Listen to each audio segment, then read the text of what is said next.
fit to be walking around here telling you to look like they do or imitate them. No, they learn civilization from you. They learn culture from you. They learn how to wear clothes from you. They learn how to cook their food from you. They learn mathematics from you. They learn science from you. Why the black man in Africa had mastered the arts and sciences. Way back yonder. He mastered the mathematical sciences, the astronomical sciences, to the extent where he could plot the course of the stars in the universe when this old white blue-eyed thing didn't even know that the earth was round. He just found out the earth was round. Good morning, good afternoon, good evening. This is Dr. Soul Brother again with a remedy to help cure you of your ills. Yes, this show is a special tribute to the man once known as Malcolm Little, who became Detroit Red, who became Malcolm X, and who later, towards the end, became El Haj Malik El Shabazz brother Omar Wali. This is a special show. Um, this is a man who I have learned to admire, respect, most of my life, really. Going back to my childhood, I was exposed to Malcolm X. So on a personal tip, the first time I heard the name, there was an episode, and I'm gonna deal with that at some point. But there was an episode in the show Good Times where there was reference made to Malcolm X in an episode dealing with Michael and the IQ test, if you all remember that. And then I heard a song. It was a reggae song by Dennis Brown called Malcolm X.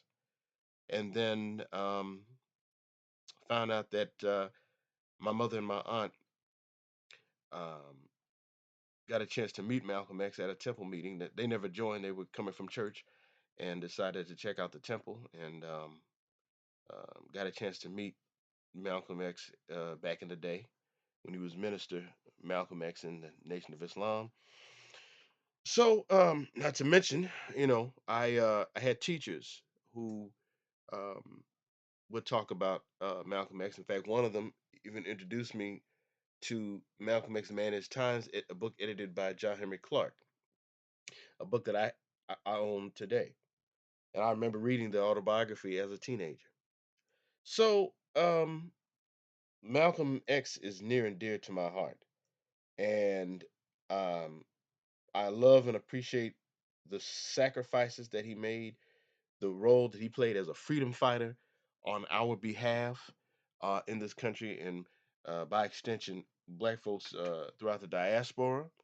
Because he clearly was an internationalist, and he started off as a black nationalist and morphed into um, an internationalist. Although one could argue that he was dealing with internationalism even before he left the Nation of Islam and all that. But that's a whole nother piece. I don't want to go too deep into that and get ahead of myself. But I think that it's important that at this stage of the game that he be somebody who's resurrected, especially given the climate that we're in right now. We're in some very, very trying times, to say the least. And I think it's incumbent upon black parents, those of you who have some social awareness about yourselves, that you try to educate your children, your nieces, nephews, brothers and sisters, uh, or other folks, your homeboys, homegirls, you hang with, about who this man was, and go beyond. No shit on the movie by Spike Lee, but go beyond the movie. I mean, there's more to Malcolm's life and experiences than the movie. Because first of all, it's a Hollywood movie, and they're only going to cover so much. But I want to start off by saying that, well, first of all, this is going to be a part one. I'll be doing a part two very, very soon. If not this week, it'll be no later than a week from now. But I'm gonna try to get one in before the week is up. But here's the thing: um, Malcolm X was born Malcolm Little to Earl and Louise Little in Omaha, Nebraska, May 19th, 1925. His mother, Louise Little, was from the island of Grenada, and his father was from Reynolds, Georgia. here in the U.S. And I'm going to say this out the gate. Um, there seems to be a pattern these days, more so now than before, and that is where there's a tendency to highlight his West Indian roots on his mother's side and hardly mention his father, if at all. And I can tell you right now what that's about. Um, that's two things are happening at the same time. One, they're trying to be dismissive of his father because he was a country boy from Georgia, but also because he was Afro American. Let's just call it for what it is. Okay. And to those of you under the sound of my voice who have an urge or tendency to do that, I'm letting you know right now, we putting an end to that. Right here and now. Let me tell you straight up. Tell you straight like that. We putting an end to that. So as I say, don't even think about it. Yeah, don't even come this way with that crap. Because that's very divisive. And anybody who knows anything about Malcolm, I, mean, I didn't know Malcolm X. I wasn't even born yet when um, Malcolm X was assassinated, much less when he was on the scene there. Um, Malcolm wasn't about that at all. So don't try to use his island roots on his maternal side as a way to weaponize against Black America. That right there, you're wrong for that. Whoever does it, you're wrong for that. So we're putting you on notice. You need to kill that noise right now. But let me move on. Um, remember, his father had children prior to hooking up with Mrs. Louise Little. Um, and they kind of touch upon this in the autobiography, but they go more depth. And there's a book called Seventh Child by Malcolm's nephew, Rodnell Collins. I would encourage everyone to get a copy of that. I've had that since it came out in the late 90s. It's very informative, I think. And you get an idea of the well which Malcolm sprung from, okay? Which is another reason why it's so disrespectful to try to be dismissive of his paternal side like that. You, without going detailed, I'm not going to take a nosedive in this, but if you go through that book, that alone should inform you about his lineage as it relates to these United States. But let me continue. You know, his parents were Garveyites, and you have to ask yourself the question: what would draw these two people from two different backgrounds to the Garvey movement? Well, Marcus Garvey and them were talking about Black Pride, and um, this drew them. And remember, this is at a time when Black folks were very vulnerable. I mean, we're vulnerable now, but back then we were under what I call suffocating racism in those days. And I've said this more than once to folk. Um, and I'll say this to the people who, talking about Black Lives Matter and all the rest of it. What you experience pales comparison to what your grandparents and great grandparents went through. They went through stuff that we couldn't begin to imagine. Okay. But anyway, um, it's important, I think, to recognize the disciplinarian that Malcolm X was, the way trauma in that family helped to shape and mold him. Um, there was trauma while he was in the womb. What do I mean by that? You know, the Ku Klux Klan came to the home, if you remember. You see it in the film, but you also read it in his autobiography. And of course, the only way Malcolm could tell this story is just because it was told to him. And it was told to him by his brother. His oldest brother, excuse me, Wilford. And because Wilford was a young boy at the time, and he remembered, he had a vivid recollection of that night when his father was out of town and his mother was pregnant with him, with Malcolm, and how the Klan burned down the house and all of that kind of craziness. I mean, these are the kind of I said they we as a people we lived through some terror, and we've been through some stuff um here in America. We really have. And so for people to be dismissive or try to trivialize or try to intellectualize, if you will, any of that kind of stuff. We understand what that's about. You have an emotional attachment to white folks. And I'm not a behavioral scientist, I'm not a sociologist, a psychologist, or a psychiatrist. And I understand what that is. And that what you don't understand is that that emotional attachment is not reciprocal. Never has been, and frankly, never will be. And so Malcolm's um, whole thing with what happened with what do you call it?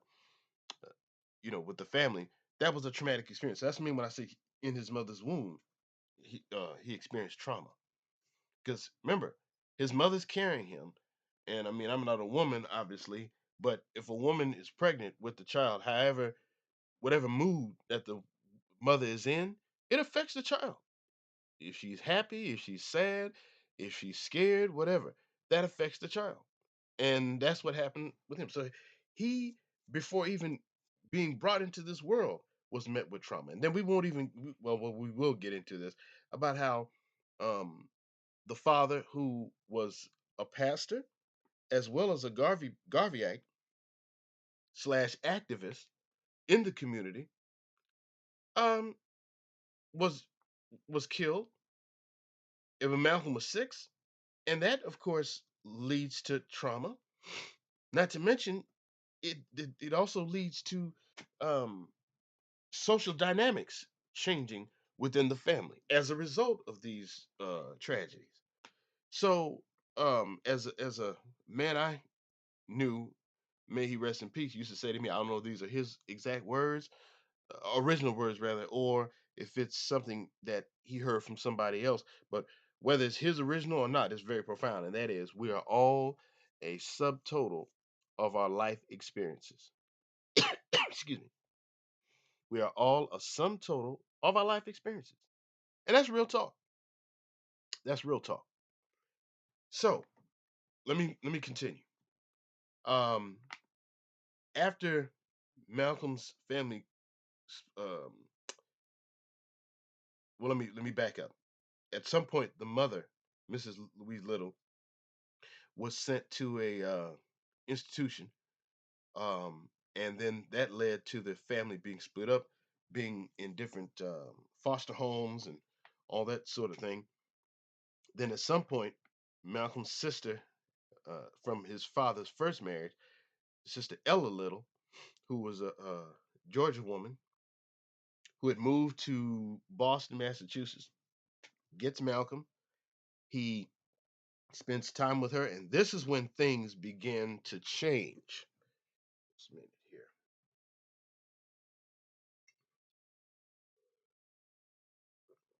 This is when things begin to change. Um, Malcolm, well, first of all, I'm jumping all over the place. Prior to that, when he was in school, he got very good grades. But then a man by the name of his English teacher, I believe, Mr. Strowski, asked him what he wanted to be, and Malcolm expressed an interest in going to be a lawyer. And Mr. Ostrowski, this racist bastard, had the unmitigated gall to say to him, "Well, you you might want to consider being a carpenter because being a lawyer is too um what's the term he used? Um, it's not a realistic goal for a nigga, something to that effect." Well, Malcolm, when you read his autobiography, describes how that that crushed him. Those are not his exact words, but in essence, that's what he was saying. Well, and he went as far as the 8th grade, and so he drops out of school, and then he goes to live with his sister at age 15 um, in um, in Boston, Sister Ella, and that's where he is drawn. Now, watch this. He's drawn to the streets. He's drawn. Now, many of us who are urbanized can relate to this, but he's drawn to the streets. He's running with the lumpen proletariat. Now, pardon me, I have to use some Marxist language here. You've got the bourgeoisie, meaning the middle class. You've got the people, let's say, who work doing in rural areas. They would be the peasants, and then you have the working class. That would be the proletariat, and then you have the dregs of society, if you will. That'd be the lumpen. That's who Malcolm was running with, and these were like pimps, players, and hustlers. You know, these are, I said, consider the dregs of society. And not only that, these were OGs. These are older than these cats were older than he was. Remember, he's a teenager. He's in his mid-teens, mid to late teens, and he's running with grown men. So that was but see, it worked out fine for him because he was tall for his age, and he could pass for an older person. So I guess he knew, ID. But what I'm saying is that this was the this is his reality. Well, I'm trying to give like a synopsis because I want to point some things out. I want to start talk to the young folk here. Malcolm came from very good stock, and even though he was running with the lumpen proletariat, one of the things that kept him was that how his upbringing with his mother and father. Even though his father was not in his life that long because unfortunately his father's life was cut down, but nevertheless, and the mother served as a stabilizing force until things went in a different direction. So the parents were responsible for planting certain seeds. They planted seeds when it came to discipline. They planted seeds when it came to race pride, things of that sort. That came from his mother and father. Both of them. They were responsible for that. Remember now, they got exposed as children to, let's say, what was happening in the Caribbean, what was happening in Africa, what was happening in here in the United States. It's safe to assume. I don't know this part to be a fact, but it's safe to assume that one of the sources of information that the children were fed could very well have been the Crisis magazine that the NAACP with W.B. Du Bois produced. It's hard for me to believe that they were not exposed to that in those days. But anyway, Malcolm, because he's running with the lumpen proletariat, and he's a, like I say, he likes to dance. He likes to get his groove on. Okay, and at this point he's very popular and all of that. Um, and so he even gets tight with a guy named Shorty, whose real name was Malcolm Jarvis. So that becomes a tight homeboy, excuse me, and all of that. But then they get involved with two white women, and that becomes a problem. And mind you, this ain't down south now. This is in the north, and they get busted due to a robbery, and uh, the white women get less. The sentencing is less, but also because they were involved with two white women, um, they really threw the book at them. Okay, showing you, and I want to say that to these young folk, especially you young brothers. Uh, this thing that's going on is really nothing new, and this has been an issue for a while. In fact, I would even argue. I know a lot of people like to say, "Well, you get in trouble with these white women," but you know what? I hear you, and I don't disagree with that. But the other reality is, even when you're with your own woman, it becomes a problem. Nobody wants to go down that rabbit hole, but Dr. Soul Brother's going down that rabbit hole. That's real talk. Well, anyway, while Malcolm is locked up, he becomes uh, an avid reader, and a OG who's in the penitentiary, Bimby, inspires him to read things, and just his good luck, or maybe I should say, this was divinely guided, I should say, that Malcolm got exposed to the library a bunch of books by some white guy who turned over his books, and that library helped to expand Malcolm's mind. And while this is happening, he gets word from his family that they had converted to this new religion called the Nation of Islam. The head of it being Elijah Muhammad, a man from Sandusville, Georgia, who who became a part of this by way of a man named Farad Muhammad. That's a whole nother piece.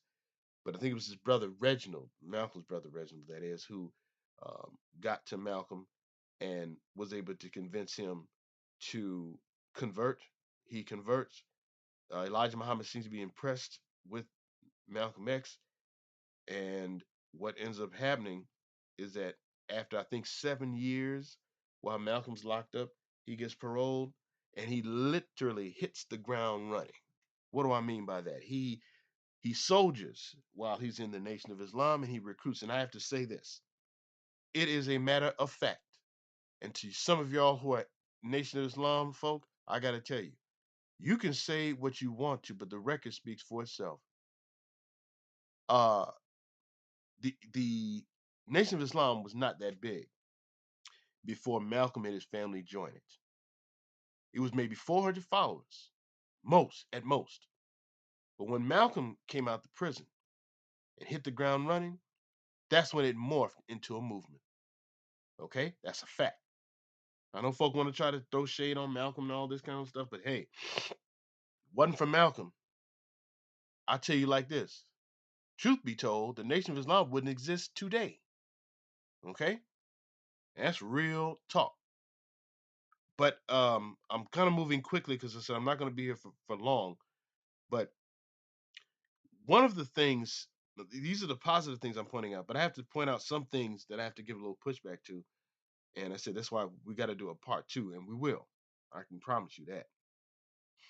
That one of the irony of well, Malcolm, excuse me, was hard on black preachers due to Elijah Muhammad's influence. Okay, and he was tough on black ministers in the church. Here's the irony of Malcolm's attack on black pastors. His own father, Reverend Earl Little, was a black minister. Reverend Earl Little. And Reverend Earl Little was not a punk. He was not somebody who was a Yassa boss by no stretch of the imagination. As I said, this man was a Garveyite.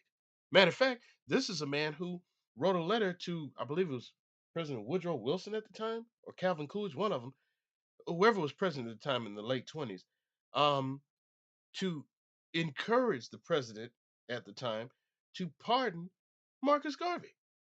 Okay? This is late 1920. So, like I say, 1927. So Malcolm was a preschooler at the time. That's a matter of record. So, this whole thing about the attack on that was harsh. And that's one of the areas I give pushback to Malcolm X, and by extension, Elijah Muhammad, Nation of Islam, all the others on preachers. If you're gonna give pushback to preachers, you got to qualify that. You can't paint them all with a broad brush. Okay, but Malcolm hit the ground running, and a bunch of um, temples, as they called them back in the day, they later called them mosques, but temples started building up all over the country because that was Malcolm X. And a bunch of people were influenced by Malcolm X. I mean, Louis Farrakhan, by his own admission, joined the nation when he heard Malcolm X. In fact, he became a mentee of uh, of Malcolm X. So, and a lot of the ministers who they patterned their style of speaking after Malcolm. That style that he had, if you hear any of the ministers from back in the day, they weren't sounding like that. We know Elijah Muhammad was not sounding like that at all. I mean, let's just be real. Um, Elijah Muhammad was sounding like Mr. Magoo. But the point I'm making is that, he is the one who helped to build the Nation of Islam. And again, I say, and I challenge anybody, the Nation of Islam wouldn't be known today had it not been for Malcolm X. So I'm gonna end it here because there's a lot more to this. I mean, but the part two is the one that I really want to deal with. But I'll deal with that when I on my next show. That's gonna be very important, you know. And so you've got a situation where right now this is Malcolm X's 100th birthday. Okay, so whether it's his birthday or not, it's important that young people, whether you're teenagers or whether you are um, young adults, young college students, or just working folk, you need to resurrect Malcolm X. Discuss him with your family. Um, Study his work. Read his autobiography. Read certain biographies that have been written by people. Notice I said certain, not all, because some books are not that great. But I would highly recommend the autobiography number one, as told to Alex Haley. I would also recommend Malcolm's book, Malcolm X Speaks, which is a selection of uh, speeches of his from back in the day. That's important. Um, what else? Oh, The Judas Factor by Carl Evans, Unraveling the Conspiracy by Zach Kondo. I would also highly recommend, there's a book that came out in 2020 during COVID, and it's a biography written by Les Payne, and he was working with his daughter Tamara Payne. And that book received a Pulitzer Prize, by the way. The Dead Are Arising. I have read that book 3 times. I highly, highly recommend it. So we're gonna put a pin in this for now, and trust me, you will look forward to uh, the Q&A. Destiny, I am trying my best, fam, to get it where maybe we can. Can somebody in the chat or in the comment section let me know how I could possibly get a link where we do a Q&A? I mean, even if, let's say, we'll do it like this. If we don't get it where we have a Q&A for the part 2, if I'm able to get a Q&A after that, I mean, that's fine, and we just have a conversation about Malcolm. I'm willing to do that for about 30, 40 minutes. I really am. Because I want to engage people, you know? I love for people to engage me. So let's, going forward, remember those who sacrificed for us, like Malcolm X. And until the next time, God bless.